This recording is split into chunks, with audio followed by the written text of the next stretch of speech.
Libro Más que un carpintero, capítulo 1, parte 3. William M. Camps comenta estas preguntas en los siguientes términos. Aquí Jesús comienza perdonando pecados y además de demostrar su poder divino, manifiesta que ha venido para salvarnos del pecado. Solo Dios puede perdonar los pecados. Jesús no quiere decir que perdonar los pecados sea más fácil que hacer caminar a un paralítico. Si solamente dijere tus pecados te son perdonados, sus oyentes no podrían comprobar si sus palabras se habían cumplido. Pero si además dice al paralítico, levántate, toma tu lecho y anda, todos podían comprobar que, efectivamente, tenía el poder para realizar lo que dijo, es decir, perdonar los pecados. Esta fue la causa por la cual los dirigentes religiosos lo acusaron de blasfemia. Lewis Sperry Chafer escribe: nadie en la tierra tiene autoridad ni derecho de perdonar pecados. Nadie podría perdonarlos excepto aquel contra quien todos han pecado. Cuando Cristo perdonó pecados, Él los perdonó verdaderamente. No estaba ejerciendo una prerrogativa humana, puesto que nadie que no sea Dios puede perdonar pecados. Queda demostrado categóricamente que al Cristo perdonar pecados, Él es Dios. Ese concepto de perdón me molestó durante mucho tiempo porque no lo comprendía. Un día en una clase de filosofía, al responder una pregunta acerca de la deidad de Cristo, cité los versículos que acabo de mencionar del Evangelio según San Marcos. Uno de los graduados asistentes desafió mi conclusión de que el hecho de que Cristo perdonó pecados no necesariamente era una demostración de su deidad. Dijo que él podía perdonar a alguien y eso no demostraría que estaba afirmando ser Dios. Mientras pensaba en lo que el asistente me estaba diciendo, me llegó de repente la razón por la cual los dirigentes religiosos reaccionaron contra Cristo. Si uno podría decir, te perdono, pero eso solo puede hacerlo la persona contra la cual se ha pecado. Dicho esto en otros términos equivalentes, si tú pecas contra mí, yo puedo decir, te perdono. Sin embargo, eso no era lo que Cristo estaba diciendo. El paralítico había pecado contra Dios el Padre, y luego Jesús, mediante su propia autoridad, le dijo, tus pecados te son perdonados. Si nosotros podemos perdonar las ofensas cometidas contra nosotros, pero de ningún modo podemos perdonar los pecados cometidos contra Dios. Eso solo lo puede hacer Dios. Eso fue exactamente lo que Jesús hizo. No nos extrañe, pues, que los judíos reaccionaron de esa forma cuando un carpintero de Nazaret hizo tan osada afirmación. Este poder de Jesús para perdonar pecados es un asombroso ejemplo de cómo Él ejerció una prerrogativa que solo le corresponde a Dios. También en el Evangelio según San Marcos tenemos el juicio contra Jesús, 14 del 60 al 64. Aquellos procedimientos judiciales constituyen una de las más claras referencias al hecho de que Jesús afirmó ser divino. Entonces el sumo sacerdote, levantándose en medio, preguntó a Jesús diciendo, ¿no respondes nada? ¿Qué testifican estos contra ti? Mas él callaba y nada respondía. El sumo sacerdote le volvió a preguntar y le dijo, ¿eres tú el Cristo, el Hijo del Bendito? Y Jesús le dijo, yo soy. Y veréis al Hijo del Hombre sentado a la diestra del poder de Dios y viniendo en las nubes del cielo. Entonces el sumo sacerdote, rasgando su vestidura, dijo, ¿qué más necesidad tenemos de testigos? ¿Habéis oído la blasfemia? ¿Qué os parece? Y todos ellos le condenaron, declarándole ser digno de muerte. Al principio Jesús no quiso responder, de manera que el sumo sacerdote lo sometió a juramento. Estando bajo juramento, Jesús tenía que contestar, y me agrada que lo hiciera. A la pregunta, ¿eres tú el Cristo, el Hijo del Bendito? Él respondió, yo soy.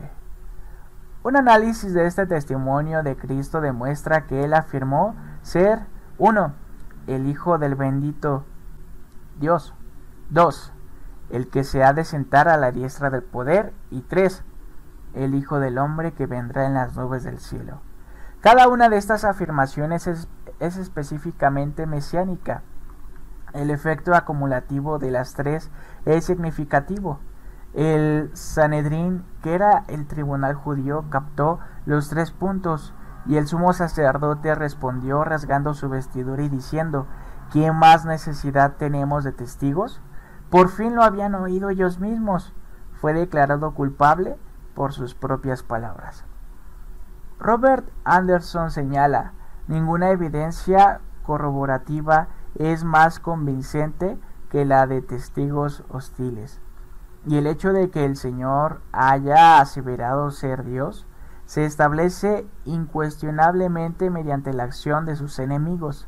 Tenemos que recordar que los judíos no eran una tribu de ignorantes salvajes, sino un pueblo sumamente culto e intensamente religioso. Y el Sanedrín, basado en este cargo, sin siquiera una voz que disintiera, decretó su muerte. El Sanedrín era el Consejo Nacional, que estaba compuesto por sus más destacados dirigentes religiosos, entre los cuales estaban incluidos hombres de la talla intelectual de Gamaliel y de su gran discípulo Saulo de Tarso. Está claro entonces que este es el testimonio que Jesús quiso dar acerca de sí mismo. También vemos que los judíos comprendieron que él, mediante su respuesta, estaba afirmando que era Dios.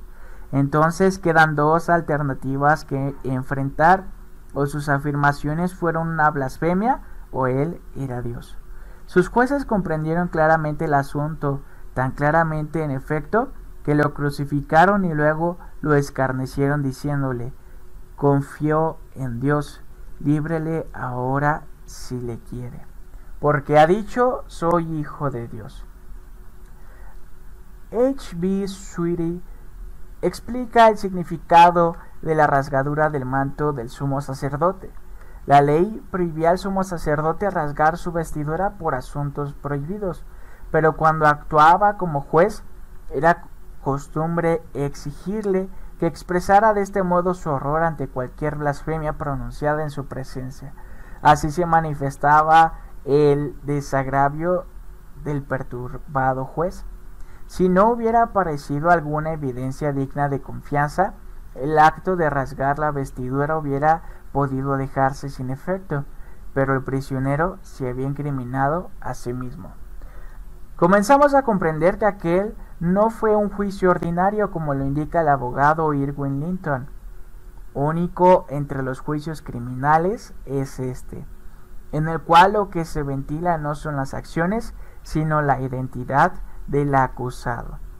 El cargo criminal que se hizo contra Cristo, la confesión o testimonio que se dio en presencia del tribunal en el cual se basó este para declararlo culpable, el interrogatorio que le hizo el gobernador romano y la inscripción que le colocaron sobre la cruz en el momento de crucificarlo, todo ello se relaciona con el asunto de la real identidad y dignidad de Cristo. ¿Qué pensáis del Cristo? ¿De quién es hijo? El juez Gaynor, el connotado jurista de la Corte de Nueva York, en su discurso sobre el tema del juicio contra Jesús, asume la posición de que la blasfemia fue el único cargo que se presentó contra él en el Sanedrín. Así dice: está claro que, según cada una de las narrativas del Evangelio, el alegado crimen por el cual Jesús fue juzgado y declarado culpable fue la blasfemia. Jesús había estado afirmando que él tenía poder sobrenatural, lo cual en un ser humano era blasfemia. El Dr. Gaynor se refiere al hecho de que Jesús se hizo igual a Dios, no a lo que él dijo con respecto al templo. En la mayoría de los juicios a la gente se le juzga por lo que ha hecho, pero esto no ocurrió en el caso de Cristo. Jesús fue juzgado por quien era. El juicio de Jesús debiera ser suficiente para demostrar convincentemente que él confesó su divinidad. Sus jueces atestiguan sobre eso. Asimismo, el día de su crucifixión, sus enemigos reconocieron que él había afirmado que era Dios, venido en carne.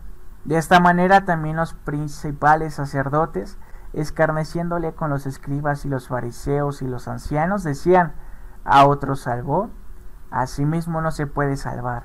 Si él es rey de Israel, descienda ahora de la cruz y creeremos en él. Confió en Dios, líbrele ahora si le quiere, porque ha dicho: soy el Hijo de Dios.